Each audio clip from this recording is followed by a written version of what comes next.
मैले यो video record गर्दै गर्दा एउटा बिटकोइनको मूल्य पर्छ 89,610.51 अमेरिकी डलर। अनि यदि हामीले यो अमाउन्टलाई नेपालीमा कन्भर्ट गर्यो भने त्यो हुन्छ लगभग 1,29 लाख रुपियाँ।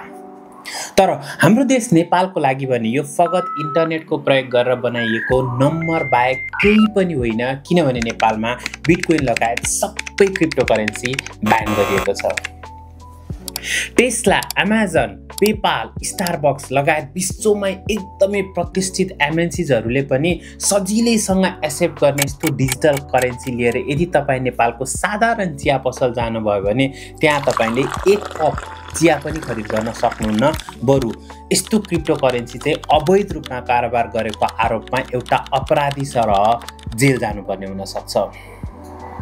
अब विश्वले नै एक्सेप्ट गरिसकेको क्रिप्टो करेन्सी नेपालमा भने ब्यान गरिनु, ग्लोबलाइजेसनको यो दुनियाँमा नेपाली भएकै कारणले गर्दा क्रिप्टो ट्रेडिङ जस्तो ग्लोबल अपर्च्युनिटीबाट तपाईँ हामी सबैजना वञ्चित हुनु अनि सिङ्गो विश्वको इकोनोमी चाहिँ बिस्तारै डिसेन्ट्रलाइज भइराखेको यो अवस्थामा नेपालको इकोनोमी चाहिँ सेन्ट्रलले मात्र रेगुलेट गर्नुपर्छ भन्ने एउटा ट्रेडिसनल माइन्डसेट राख्नु अनि क्रिप्टो करेन्सी जस्तो डिजिटल करेन्सीलाई नेपालमा इन्ट्री पनि गर्न नदिनुलाई तपाईँले कुन तरिकाबाट लिनुभएको छ? कृपया आफ्नो प्रतिक्रिया चाहिँ कमेन्ट बक्समा लेखिदिनु होला।